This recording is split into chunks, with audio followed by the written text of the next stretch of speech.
right, so we're going to jump into a shipping tutorial. We're just going to give you the basics of how we ship things. I know people do different things, but this is kind of our workflow for shipping.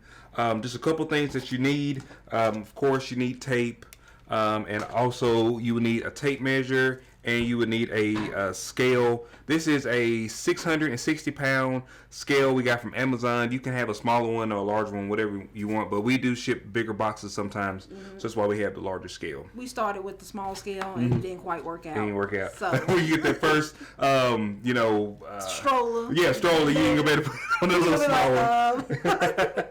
one. Also, I need to mention that you can get free boxes and poly bags, well not poly bags, padded envelopes from USPS if you're going to use priority shipping or regional rate A or B. And they also have just regular boxes of different sizes. So go to USPS.com and you can get free shipping supplies if you're going to be shipping with USPS anyways. And also mention eBay. If you are selling on eBay, yes, you can get, I think, up to $50. Yeah, $50 of free supplies every month. Yeah, if you have a eBay store, which I do recommend if you are doing high volumes of shipping, you will get that $50 credit every month. And we didn't learn about that till last month. So it's always a learning curve. Right. So we're going to show you a couple different scenarios. All right, we back. So if you have something small like this, it's small, it's flexible, it's not going to break, we'll generally put that in a poly bag. I don't have any poly bags right here, but we'll just put that in a regular plastic poly bag, stick it closed, and then just slap a label on the front of this. We do use a thermal printer.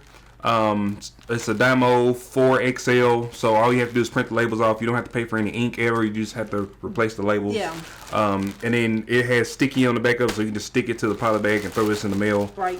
So it works perfect for that. But the other scenarios we have if we're going to put something inside of a box, we'll show you how we do the boxes. Also, some people are afraid of this, but you can ship things in the actual box because if you think about it, it doesn't make sense to put a box inside of a box. Right. It's kind of a waste of a box. So if you can put it in a shipping box, or if it comes in a box that can be shipped, we'll do that. So we'll go with the first thing, which is just a regular box. So if you have merchandise, so in here we kind of have some junk toys that we got. So what we'll do is we'll put everything inside of the box. Yep, got some.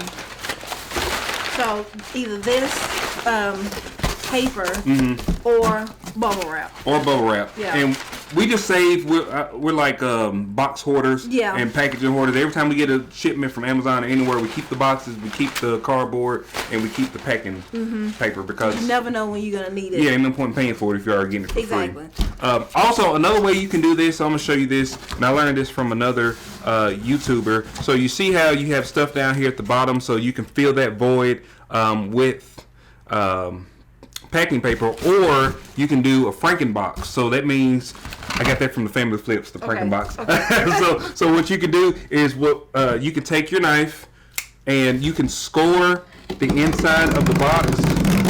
So I'm just going to score the inside of this box. You want to show them what that look like? Yeah.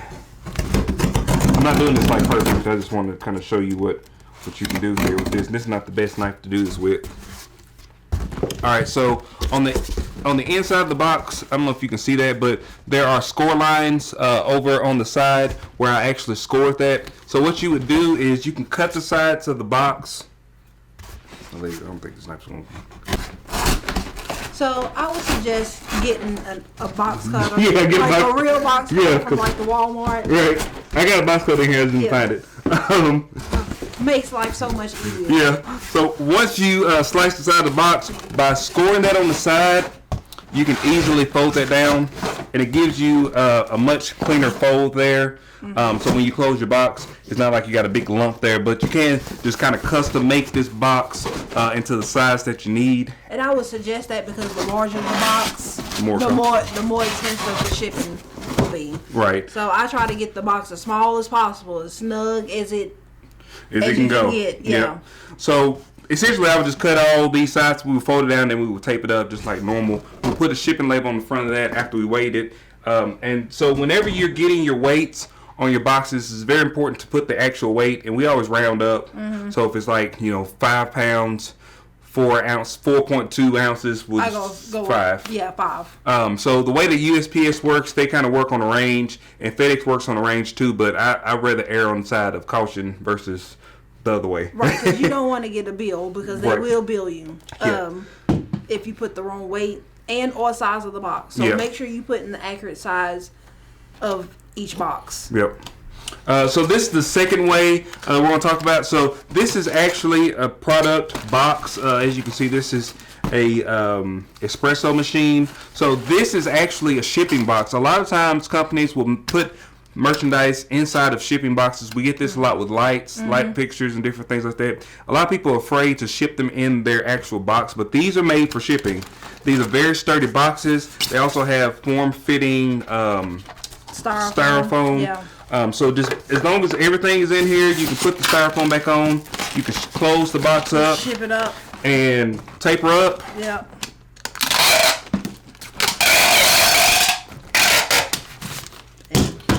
And that's ready to go. Yeah, you just put it on the scale, get your weight, whatever it says. Yep. Get your measurements. Measure the length by the width, by the height. Put that down, get the weight, and that box is ready to ship. Yep. One way you can kind of tell if this is a shipping box, obviously by looking at it, but you can also look and see if it's been shipped before. If you're getting this from a liquidation pallet, it probably had been shipped before, so you can see a label. Make sure that you cover up all of the labels, all the barcodes, or you take them off because you don't want them to go like somewhere they're not supposed to go. Right. That'd be bad. So just make sure that you take care of that. So then the other way that we ship things, so generally if you ship it in a box, it's probably going to be a FedEx or UPS. It depends on the size and weight of the box. I always say if it's going to be a large item, it's going to be cheaper with FedEx or UPS. Right. So then another way is going to be like your medium flat rate, your large flat rate, your small flat rates, or regional rate A and B. So a lot of times people don't realize that you can ship with regional rate A and B. So if it fits in the box, it'll ship. Up to 70 pounds, I believe, is the weight limit for that. Right, for whatever the minimum cost is. Yeah, whatever minimum cost is. And generally, it's a lot cheaper than what you would pay for just regular priority shipping, depending on where it is. So make sure that if you can get some of the regional rate A and regional rate B boxes, if you can fit items in that, I would use those items. They have 2 different sizes. They have a side-loaded one, and they have one that's kind of a taller one, kind of like this, and it's just a general pricing for those. Right. I think that's it. I think that's it for the shipping. Yeah.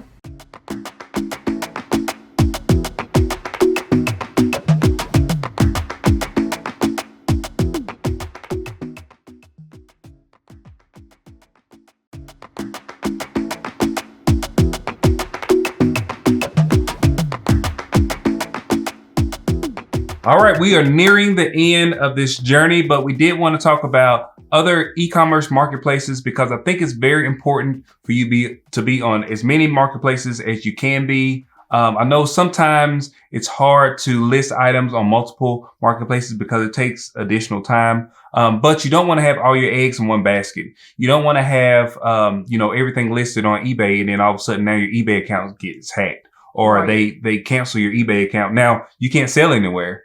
So if you have your items listed on multiple places, you will increase how many people are actually seeing your item, and you will increase the sale rate of your items. So we're going to put a list of all of the e-commerce sites that we use in a document. We'll put that in the course documents as well. So we're going to talk a little bit about a couple of them that we heavily use. One of the major ones that we use is Facebook Marketplace. We actually didn't use Facebook Marketplace when we first started. We didn't. And I believe we lost a lot of money in the beginning because we were just not on there. We weren't selling on there. I didn't, and I knew about it. I mean, we both knew about it, but we kept going, well, that's what we need to start selling. We need to start selling. We never did do it, but we finally started doing it, and we have been very successful. Yep. And that's actually what pushed us to start a brick and mortar store, was because we didn't like really meeting the people, to sell the items. So we wanted to have a place where people could actually just come pick up the items at their leisure whenever we was open, or we could just meet them at at our store, and then they can get the items. And a lot of times what we found is, especially in a store setting, the people will come to purchase one item, but will end up buying multiple items once they see we have other items for sale. So if you have a lot of items and you have a space that you can use, it will be really beneficial for you if you're meeting people to sell items. You let them know that you have other items listed for sale and where they can find those other items, because they probably will be inclined to buy those items. Another thing with Facebook Marketplace is, you're going to get a lot of ghost traffic, is what I call it. So that's a lot of people that puts, is this available? Yes. And they will never get back with you. That's just kind of the nature of the beast. That's why sometimes we just don't put it on Facebook Marketplace, because we want to deal with, especially for something that's $5. Yes. Yeah. If it's $5, then we probably won't list it. We'll put it in the store, right? And somebody may buy it from Facebook Marketplace if they're coming to buy a $40 item, right? Or something like that. So, another thing about, Facebook Market, the customers from Facebook Marketplace are very, very different from those that are purchasing from Amazon or eBay or even Mercari, because these people, they always want a deal. Okay. They don't care that it's new. If they can go to Target and get it for $200. You can have it listed for $100. They're going to want it for, $70. So you just got to keep that in mind also. When we get to the price, when we get to talking about like how to price your items and stuff. But that's one of the things you also want to keep in mind when you talk about Facebook Marketplace, is like how you price your items. Yeah. Because they're going to always, most of the time, not all the time, but most of the time, they're going to ask for just a little bit less. They're going to get, if you have your item and for a fact that you know that you could probably get $100 for it, but you really only want to make 80 on it, don't list it for 80. Yeah, because they're going to want it for 70 or 60. Yeah. And then they're going to want to kind of haggle with you. So people on Marketplace, just they want to haggle. That's just the nature of Marketplace and how people do business on Facebook Marketplace. They want to haggle, and you just have to be ready to meet them in the middle. A lot of times when I look at YouTubers that are doing resale online or doing resale on YouTube, I see them saying, well, I want to get this amount, so I'm going to list it for this amount, because I know that people are going to kind of finagle the prices on those. Exactly. And that's one of the things you also have to keep in mind. Yeah. And also you have to think about, if you have an item that's $100 and you could probably sell it online, factor in the shipping. If you're going to sell it online and shipping, it's probably going to be about $30. And if somebody offers you $70 on Facebook Marketplace, just take it. Just take it, because that's what you're going to make if you sell it on eBay. Right. So that's some of the things that we also look at, when we list stuff on Facebook Marketplace. We are taking consideration, okay, so to ship this item, it may be $20. So we'll take $20 off of what we have it online for to give it a more, attractive price, for the customers on Facebook Marketplace. Right. So like I said, don't be afraid to kind of not overprice it, but list it over what you would probably want to get for it, because they are going to finagle on the price. Now, if they buy it at that premium pricing, great, but definitely don't price it for exactly what you want to make it for, because you're going to be very disappointed, because people are going to ask for a deal. We literally had some shoes. We literally had some shoes listed for $10, and the person asked if she can buy for $9. So those are the kind of things that you're gonna get. Yeah. Like, it's $1, but they just want it cheaper for what you got it for. They just want to get a deal. So now we're a new marketplace that we're getting into is Mercari. So if you follow us on YouTube, you'll see us kind of talk about Mercari a little bit more. So what we found with Mercari is the shipping is a little different than what we're used to. But actually, like today, I shipped something from Mercari and the shipping was better. The rate was better than what I had. Yes. Okay. So I think that Mercari is a really good marketplace. We've sold quite a bit of items already on Mercari. We've been there for like 2 weeks. We've sold like 6 items already. Right. And they weren't cheap items either. I think one of them was like almost $200. So we've sold some stuff, a lot of stuff on there, in a very short period of time. So if we had been on Mercari, months ago, we may have made more sales than what we've made up to this point. But I'm just saying that, you know, there's a lot of marketplaces that you could list your items on and make sales. And, you know, you may be missing out on sales if you don't have your items listed in those places. Right. So like we said, we'll put a document that has all of the e-commerce sites that we know of, that we've kind of interacted with. And then we'll have some that we haven't necessarily tested on, but they are available out there. So you can kind of go through those and see exactly which ones may work better for you and for your items. Right. Because some places work better for some areas, like OfferUp and Let Go. Those may be better options than, you know, Facebook Market or something of that nature. Right. So you just have to kind of look at your area and see what's good for your area. Right. And then also, one thing that we kind of don't utilize enough is a personal website. So we have a personal website where we do sell items on, but we don't really focus a lot of time and effort into making that website the best that it can be. And we're probably losing out on some profits because if you have your own website, you don't have to pay any fees. Right. So, you know, you probably will have higher profit margins if you sell on your own website. Online, you know, of course, but if you do have access to a website, that is a good place to sell items if you put time and effort into making that website really nice and where people trust buying stuff from you on that website. Right.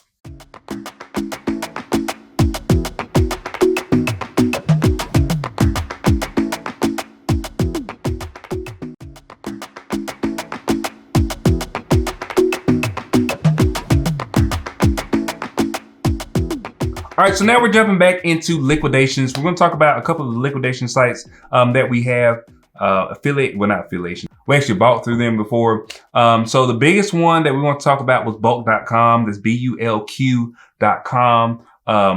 It's a place that you can go in and you can buy pallets, you can buy cases. The prices are very reasonable. They have manifests, they have photos, they have Amazon tags on the items that are listed on Amazon, so you can go do your research on the websites. They also have an app.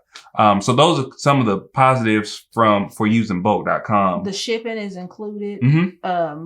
That's one of the things you also have to look at. Yep. So the shipping is included in the price. In the price for them. Yep. And then also, if you have a reseller certificate with them, you don't have to pay sales tax on the items.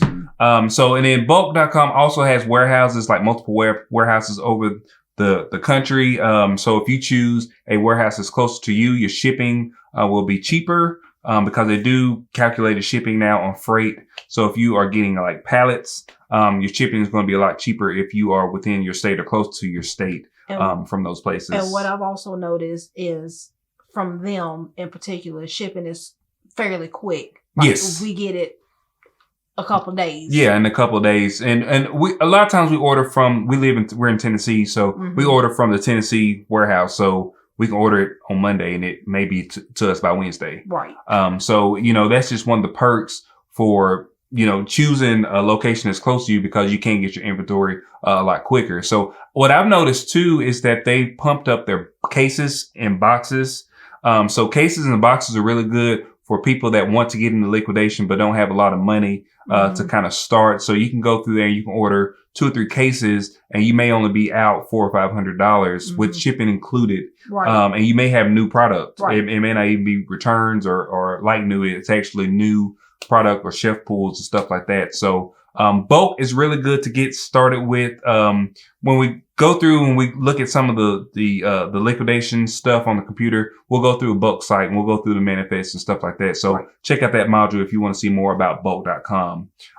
There's also bid sites. So we're not going to talk too much about bid sites because we don't really use bid sites as much as we used to. A lot of the reason that we don't use the bid sites as much as we did before is because we've overpaid for a lot of ones, and I just like just knowing what the price is and buying it. Buying it flat out, because what happens on the bid sites is, you know, you have, you know, 3 hours left until bid, and the price will be super low, but by the time you come up on that actual time for you to actually purchase, the price skyrockets because, you know, you got the bidders going back and forth. And now what you should only pay $300 for an item. Now it's, you know, $800, $900, $1,000. Right. You yeah. know? So, and we did that a couple times. Yeah. And then you have to also pay shipping. And then they also have whatever that fee is. Yeah. They have a buyer's premium. A buyer's premium. Yeah. So those are some of the things you got to actually look at when you look at some of those bid sites. They may have some good stuff on there. But if you can get it at a reasonable price, you know, I wouldn't say not to use it. Yeah. You just have to be careful. You don't want to overpay for something. Right. Yeah. So we purchased from, I'm just going to list a couple of them that we purchased from liquidation.com. That's a very popular bid site. Actually, our first online pallet that we bought was from liquidation.com. And I think that was what started, I mean, that pallet is what started our business. I mean, we got that pallet and that's how we were able to scale because we made so much money on that it was the second pallet that we purchased, but we got it for, and it was expensive. I think we paid $1,300 after we looked at the taxes, the fees, the shipping. It was about $1,300. But we basically doubled our money. We made almost $3,000 on that pallet, so we was able to buy more pallets with the profits from that first pallet. Right, which brings us to local places that you can go. Yep. So we have a place here, right here in town. It's called, what is it? North Georgia Liquidation. North Georgia Liquidations. Their pallets are super cheap. You don't have a manifest, but you can go into the physical, you know, warehouse and look at the different pallets and see what they got. So from that second pallet that we bought from liquidation.com, we were able to go there and buy, you know, 2 pallets for $200 a piece. Yep. And luckily at that time, which we hadn't been able to recreate this, but we bought a lighting HD Home Depot lighting pallet, and you may have seen it on YouTube about our lighting pallet, but we made so much money on that lighting pallet. We did. That we were able to buy, I mean, just multiple pallets after that from that one pallet. Because our cost per item was so low because the cost of the pallet was so low. I think we paid like $200 It was $200 for the pallet. Yeah. And it had like $3,000 or $4,000 worth. I mean, it was actually $300 or $400 worth of sellable. It probably was like $7,000 worth, but what we could actually get for was about $3,000 or $4,000 worth of product on it. So utilize your local places. If you don't know where there's a liquidation place close to you, just do a quick Google search. Say, you know, liquidation places, liquidation pallets near me. Go on Facebook. Facebook is a really good tool to use if you are trying to find liquidation places that are close to you, because they'll probably have a Facebook group or they have a Facebook page or something like that. And then you can kind of see what their product is. Another one that we found on Facebook was War on Retail. It's down in Georgia, close to Atlanta. And they actually are a step up from the place that we have closest to our place, just because they have the volume of pallets that we like. We like having a huge selection, and they normally have about 1,000 pallets out on the floor at any given time. Right. So you're able to kind of go through, you can touch, feel, smell the pallets and decide, okay, I think I want to take a chance on this one, or no, I don't think. You can kind of look at the boxes and kind of see what is going to be in that pallet and determine whether or not you want to get that. And then another thing about going to one of the local places is you save on shipping. So anytime you can do a cost savings. So the thing is, you know, TJ has a truck. So we'll just drive up there and get, like, we got a pallet yesterday for $200 and no shipping. Right. The same pallet, we could have got the same pallet from somewhere else. It would have been $200 plus shipping. It would have been about $300. The shipping would have been more than the actual pallet itself. So anytime you can save on shipping is a plus. Is a plus. Yeah. Anytime you can save on anything, just shipping, taxes, anything is going to actually help out your bottom line. And then you're actually able to sell your items for a lot cheaper, which means your items going to sell faster. Exactly. You know, so you really have to look at the price of the items. So those are just a couple of the places that we use for liquidation. Like we said, we're going to talk a lot more about liquidation and different things in the Facebook group. So join the community if you want to, have some more interactions about liquidation and questions about liquidation. You can drop them there. Right. And just be sure to look at it'll be a list. Yeah, we'll have it in the course documents. There you go.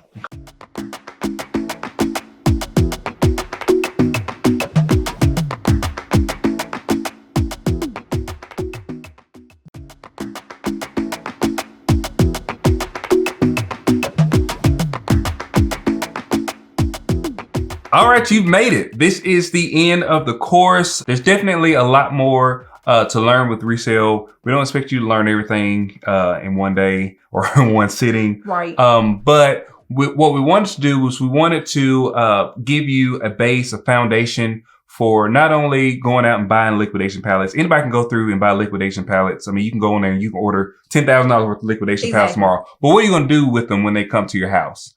So that's what we want to do. We want to provide you with a foundation for setting up your business, understanding what you're going to have to pay in terms of taxes, in terms of if you have the organization of your business, legally, also how to get to selling online, selling in store, looking at prices. We gave you a tool. Yeah. For inventory. Mm-hmm. Yeah, gave you inventory. So gave you a list of liquidation sites that you can actually use. And the main thing that we want y'all to get from this is that essentially this process is a wash, rinse, repeat process. So you're going to buy your first pallet. You're going to make an immense amount of sales, hopefully. Right. And then you're going to take that money and you're going to purchase more pallets. And that's kind of the scalability of this business is, you can pay $200 for a pallet and make $1,000. And then you're put in a position where you can buy 5 pallets now, or 5 boxes, or 5 cases.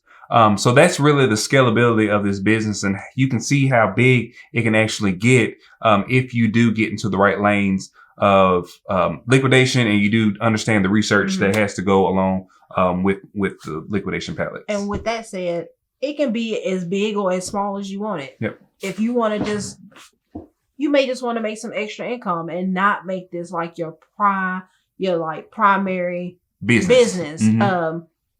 By all means, buy a box, buy 1 pallet. Mm-hmm. Just keep buying 1 pallet and doubling your money. Yep. That's a great way to start and to make some extra cash, but you can also make it this big, huge thing. Right. It just really depends on what you want to do. Yeah. So at the beginning of this course, we talked about an assignment. So what we want y'all to do is we want y'all to test out your research skills when it comes to liquidation pallets. We're going to leave a link to a website. The website is smallerlots.com. The reason we chose this place is because the lots are, of course, small. And it won't take you a lot of time to do the research because they have, between like 9 and 10 items on the lots. But what we want you to do is we want you to take a manifest from the smaller lots and we want you to do the research. We want you to take our tool, our Excel spreadsheet, and go in, put the UPC codes in, put the items in, and do the research of what it's selling for online, where it's selling for online, and how much you can potentially make on that smaller lot, and let us know if it's going to be a good buy or a bad buy. Now, mind you, these are unexpected returns, so you may not make that much money from it, but we want you to understand the process for researching and understanding what's a good buy versus what's not a good buy. Right. If it's even something you willing to take a risk on. Right. So. All right. With that being said, I appreciate you guys for spending this time with us. It was an awesome time. Hopefully you got some value out of this. We really want you all to join the community, the Facebook community. We will have links to that in somewhere in the course where you can go and join that. And I think that's it, April. That's it. All right. You guys rock. Let's go. Thank you.